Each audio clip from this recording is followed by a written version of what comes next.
So the future of Legend of Zelda games just got a lot more exciting and interesting for me personally following the announcement of Zelda Echoes of Wisdom, because I believe the reveal of this game has confirmed a couple different things around Nintendo's mindset and what they will do with the Legend of Zelda franchise going forward that were not answered prior to this game being announced. Because you probably know that games like Breath of the Wild and Tears of the Kingdom are more or less a 5, 6, even upwards of close to 7 years probably going forward in terms of their development time cycle, and we saw Tears of the Kingdom have the longest ever development time in the entire history of the franchise, and that was using technically the same base Hyrule that was already established and developed for Breath of the Wild and just expanding upon it. So what does that mean for the future of the next major 3D Zelda installment? Well, it's probably quite a ways off, and one big question that was being asked by fans and myself here on the channel is, would Nintendo continue to support their 2D or top-down Zelda games with new content, not necessarily just remaking things like the Oracle games or Minish Cap next after Link's Awakening, but would we see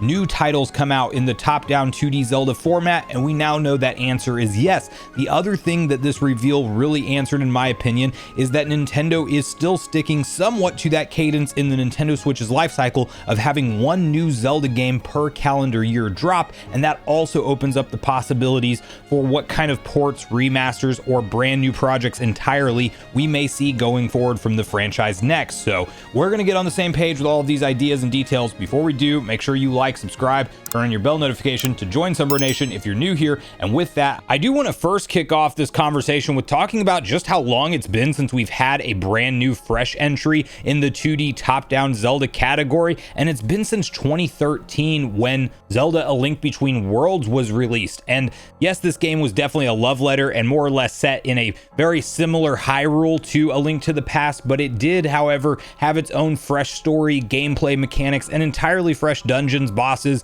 the entire bit. So it was a brand new 2D entry, and we now have the follow-up to that 11 years later with a no doubt very ambitious project this time. You probably noticed from the trailer, yes, this game features Zelda as the primary playable character, the main protagonist, and with that, you're going to see things totally play out differently from a gameplay perspective than being Link. Like many different things, just fighting enemies, for example, Zelda is not necessarily using a sword here in any of the footage, but rather sometimes she's summoning enemies in that she was able to add into her inventory with the Triwand. It definitely looks like this is going to be more puzzle focused when it comes to the gameplay mechanics versus that fast action combat focus, but I'm assuming that there's going to be just basic wand attacks that will be unveiled to us as well. And not to mention, they're really going all out on the creativity side, so I wouldn't be surprised if, almost in the same way that Tears of the Kingdom and Breath of the Wild brought in that changeable weapon system where you're not just playing with the Master Sword anymore, but you're playing with a variety of different weapons, I think that that's going to be the same case here.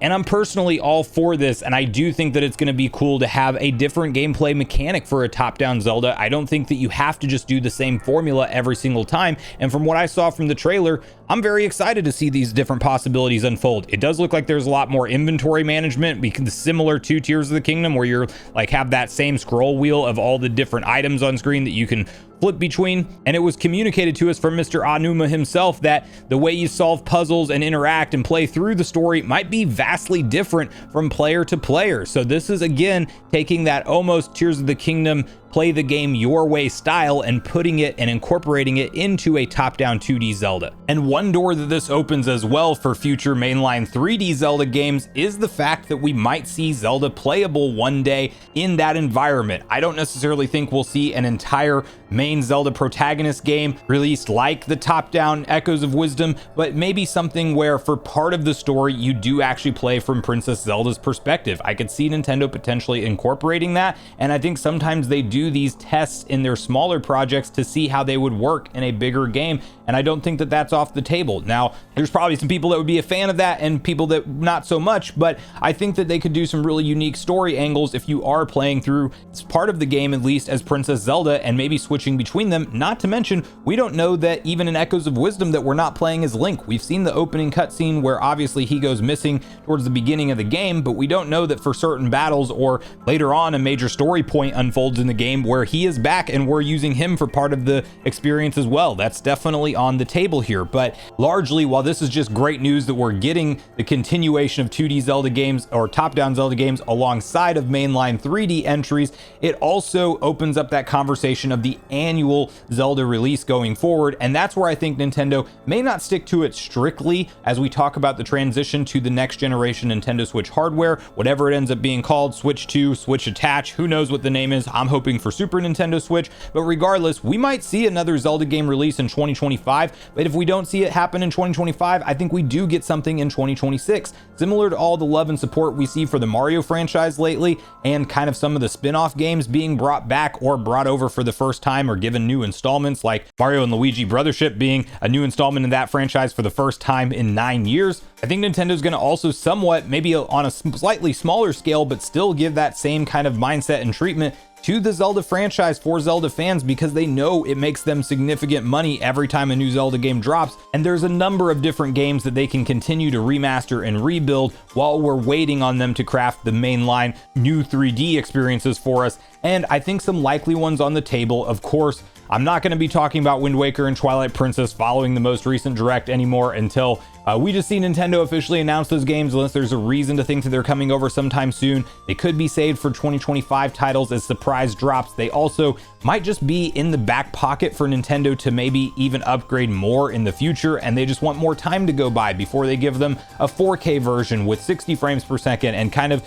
even more substantial enhancement than what they got on the Wii U. That's definitely possible, but I think more likely at some point in the Nintendo Switch 2's generation, I think we're going to be talking about games like Ocarina of Time getting a from the ground up remake that's truly impressive in the visual department, and similar to the 3DS, they might be released years apart, but we should expect that same treatment to eventually make it to Majora's Mask as well. I do think Nintendo will ultimately want to bring those classic 3D Zelda games to modern consoles for a modern audience once again, and there's even some outstanding hints from Aonuma kind of teasing that in an interview more or less, and talking about the significance of characters like Rauru that the current audience probably is not familiar with and could be reintroduced to. And considering Nintendo can handpick their classic 3D Zelda games to bring over from the past to new consoles, but then also look at their entire 2D catalog, I really do think that everything's on the table here. I think one day we will see an Oracle of Ages and Seasons remaster, and maybe it's something that they finally include that third game that was supposed to be part of the original release, where it was like one for each piece of the Triforce, that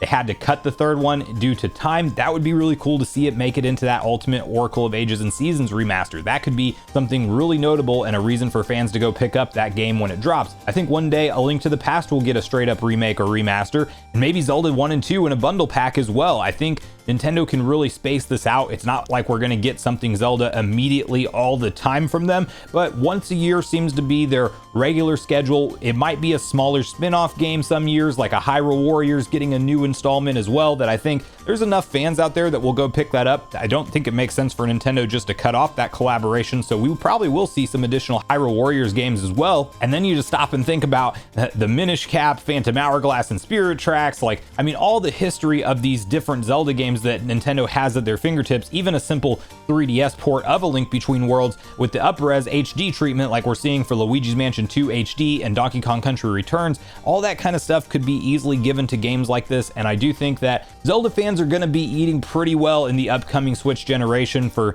Switch 2 or whatever it ends up being called. And now that we have the confirmation that Nintendo is going to continue to craft new from the ground up 2D Zelda experiences, maybe even the idea of like some 3D more linear games being developed that are fresh experiences, I think is also maybe a possibility. Aonuma seems like he doesn't want to go backwards on gameplay ideas, like those were games in the past and maybe they are just kept to remasters, but I don't necessarily think that a smaller scale original Zelda title that is in a 3D world is off the table, since they're still doing these brand new 2D ones like Echoes of Wisdom. So that's my 2 cents on the thought process and the ideas around what we might see from the future of the Legend of Zelda franchise going forward. I want to hear from you guys at this point in the video what you think of all of this. Do you think that Nintendo will continue to support the Legend of Zelda franchise in a big way on their next gen hardware? And do you think we might see something like an annual new Zelda game just like we did on the Nintendo Switch generation for the most part, with the exception of 2022? Or do you think maybe the releases will ramp down a little bit, but you think we will indeed get some notable